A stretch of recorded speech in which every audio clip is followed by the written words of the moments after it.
yacimiento de Casas del Turuñuelo es un edificio monumental construido en tierra, en adobe, que una vez que finaliza su uso, los moradores que viven en él deciden enterrarlo y sepultarlo bajo un túmulo, que es lo que todavía a día de hoy vemos desde el exterior del yacimiento. Un complejo casi monumental, ¿no? Porque cada vez aparecen más estancias fuera del propio edificio central. Entonces es un edificio que tiene como tres componentes distintos, ¿no? Que tanto el político, pues se nota que es un sitio de representación, ¿no? Y de poder, religioso, tiene muchas connotaciones religiosas, como por ejemplo la habitación principal, ¿no? Que tiene su altar en el centro y demás, y sobre todo es un lugar de fuerte componente económico, ¿no?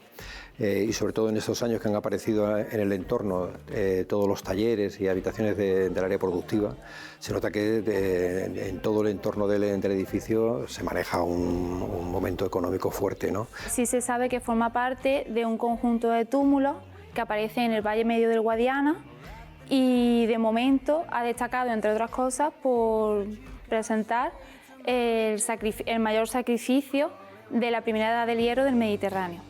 Pues en total aparecieron 52 animales, 52 individuos, de los cuales 41 se corresponden con équidos. También aparecen 6 bóvidos, 4 suidos, que en este caso son cerdas, son hembras, y un perro.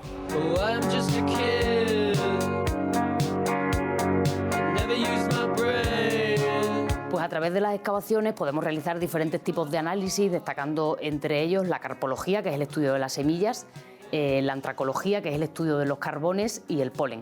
Gracias a ello, gracias a los resultados que conseguimos, podemos recuperar o reconstruir cómo era el paleopaisaje. Porque concretamente Las Vegas del Guadiana es uno de los espacios que más antropizados, ¿no? Que más ha cambiado en los últimos tiempos, en este caso en estos 2500 años, fruto de la conversión de todo este espacio del cultivo de secano al cultivo de regadío. De tal modo que realmente el paisaje que había en el siglo V a.C., siglo VI, V a.C., que es el momento en el que Casas del Turuñuelo está en funcionamiento, realmente ha desaparecido por completo. Gracias al sacrificio de animales hemos visto cómo son las especies, no solamente qué animales había, sino qué especies eran las que había, ¿no? Y con la fauna y la flora yo creo que se puede hacer una reconstrucción bastante fidedigna de cómo era esa fauna y esa flora hace 2500 años. En la actualidad, sobre todo sobre los équidos, se están llevando a cabo estudios, en primer lugar sobre ADN antiguo, para determinar características físicas y genéticas de estos animales, como por ejemplo el pelaje. También se están llevando a cabo estudios de paleoparasitología para saber qué parásitos pudieron afectar a estos animales y para saber qué enfermedades pudieron afectarles y sobre todo si esas enfermedades podían afectar también a las comunidades humanas que convivían con ellos. También se ha aplicado tomografía computerizada para obtener modelos en 3D que permitan estudiar tanto la estructura interna como externa de esos huesos, y luego también se están llevando a cabo estudios sobre isótopos estables para saber qué dieta tenían estos animales y sobre todo también para conocer su procedencia, es decir, si fueron criados localmente o si por el contrario fueron traídos de fuera, con lo cual eso ya nos puede dar más información sobre otros aspectos como por ejemplo el comercio. El punto en el que está enclavado Casas del Turuñuelo, junto al río Guadiana, junto a uno de sus principales afluentes, que es el Búrdalo, reproduce un poco lo mismo que tenemos hoy en día, ¿no? Ese interés por explotar las tierras más fértiles, tanto a nivel agrícola como ganadero. Lo único que se ha transformado fundamentalmente no es tanto la actividad, sino las especies que había, ¿no? Pues por ejemplo, toda la Vega del Guadiana a día de hoy está poblada de eucaliptos y sabemos que en la antigüedad, bueno, pues gracias por ejemplo al estudio de los carbones de Casas del Turuñuelo, pues sabemos que había un pequeño bosque de pinos, sabemos que había alcornoques, encinas, que hoy en día cuando uno pasea por las Vegas altas del Guadiana prácticamente no detecta. En torno a la ganadería, la transformación no ha sido tan grande, pero es cierto que gracias a los restos que aparecen en Casas del Turuñuelo, sobre todo a la densidad de restos, sí se está pudiendo reconstruir o estudiar la cabaña ganadera. Por ejemplo, a partir del sacrificio de animales del patio, donde tenemos individuos completos que no solamente se consumieron, sino que algunos únicamente fueron sacrificados y depositados. Eso permite pues, estudiar desde razas hasta el propio parentesco que exista dentro de esa cabaña o, por ejemplo, la procedencia de esos animales gracias a análisis como el estroncio que te permiten determinar bueno, pues, dónde empezaron a pastar esos bóvidos o esos caballos cuando nacieron y, bueno, pues lógicamente murieron en Casas del Turuñuelo. Al final, la arqueología, lo que nosotros tenemos de ella es una pequeña parte del pasado. Entonces, en el caso de los conjuntos yacimientos faunísticos, sí es verdad que nos queda una pequeña porción representativa de lo que serían las explotaciones ganaderas del pasado. En este caso, sí se sabe que la explotación de los animales sería más a nivel comunal, no tanto a nivel extensivo como sí se da hoy en la actualidad, también porque los grupos humanos eran más pequeños, pero por lo menos sí sabemos qué especies serían explotadas, con qué intensidad y sobre todo cuáles se utilizarían más allá de las actividades de consumo. Y en este caso lo que más destaca es que el mayor número de animales de todo ese conjunto del sacrificio sean équidos. Aparentemente, de todos esos animales que fueron excavados, sí se ha detectado que hay un burro o un asno, y ahora mismo los estudios de ADN están intentando determinar si efectivamente entre esos individuos, entre esos équidos, existen mulos o burdéganos. Bastante significativo, ¿no? Hay que tener en cuenta que el burro lo introducen los fenicios, es decir, prácticamente contemporáneos al edificio, ¿no? Cuando introducen el burro, no solamente introducen ya el animal en sí, sino la hibridación, ¿no? Que es lo fundamental, ¿no? Es decir, tú tienes que saber ya que tienes que separar a los caballos de las burras, por un lado, ¿no? Para conseguir mulas y todo esto, ¿no? Esto, claro, para el sistema de trabajo es enorme, no solamente para el movimiento, ¿no? Para el transporte, sino también para lo que es el propio trabajo de molinos y demás, ¿no? Para el campo.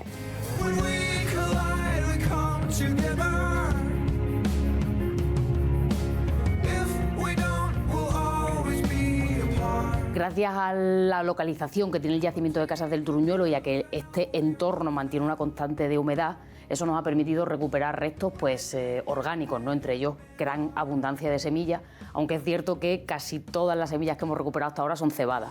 Hay algo de trigo y luego sí hemos conseguido recuperar improntas, por ejemplo, de bellota, que seguramente sería un fruto que también se estaría consumiendo en este momento, pues por ejemplo, para el cocinado de tortas. Es muy interesante la recuperación de todo este material orgánico porque, como comentábamos, eso permite reconstruir el paleopaisaje que había hace 2.500 años en las vedas del Guadiana. Y eso es fundamental porque cuando una sociedad o una comunidad elige la ubicación de un yacimiento, lógicamente eso responde a una serie de cuestiones que pueden ser ideológicas o simbólicas, estar vinculadas pues con algún elemento propio de la naturaleza, pero lógicamente también tiene una respuesta económica y social, y el mayor interés se centra en estar, digamos, en un radio que te permita abastecerte de determinados recursos, desde las propias arcillas para la fabricación del edificio como del propio alimento, pues las mejores tierras de cultivo para cultivar ese cereal, para que paste esa ganadería, y luego recursos pues como la madera necesaria para hacer las techumbres. Entonces necesitas estar vinculado a un bosque. Por ello es tan importante reconstruir ese paleopaisaje, porque si nosotros estudiáramos el Guadiana en su contexto actual, realmente estaríamos estudiando un edificio que nada tiene que ver con el entorno que le rodea, ¿no? Entonces es fundamental reconstruir y entender cómo fue ese paisaje para entender el significado de Casas del Truñuelo. También tenemos que tener en cuenta que nosotros lo que estamos es en un edificio de prestigio, de mucho prestigio. Lo que no conocemos es, no tenemos yacimientos o no nos dedicamos nunca a yacimientos porque no aparecen o no quedan restos de ellos, ¿no? De lo que es la vida cotidiana, ¿no? De la gente de este momento. Siempre hablamos de grandes edificios, grandes príncipes, grandes aristócratas, ¿no? Pero nunca hablamos de la gente del campo, ¿no? Y la documentación que tenemos es a través de estos grandes edificios, con lo cual aquí tenemos, por ejemplo, el gran sacrificio de animales que hay. Los caballos son, bueno, es un elemento muy de prestigio, ¿no? En aquel momento, pero no tenemos conejos, ni gallinas, ¿no? Entonces siempre parece que nos centramos, parece que cuando reproducimos, cómo es Tartesos en la época tal, ¿no? Y parece que todo es grandilocuente, ¿no? Pero es porque solamente conocemos lo más llamativo. Entonces, las cosas del campo aquí, por ejemplo, sí que se recuperan. Sabemos cómo eran el cultivo, ¿no? Sabemos que había habas, sabemos que había miel, sabemos que había piñones, entre los cereales fundamentalmente la cebada, ¿no? Que también hay centeno y muy poco trigo, ¿no? Pero bueno, es un poco lo que hay también hoy en día, ¿no?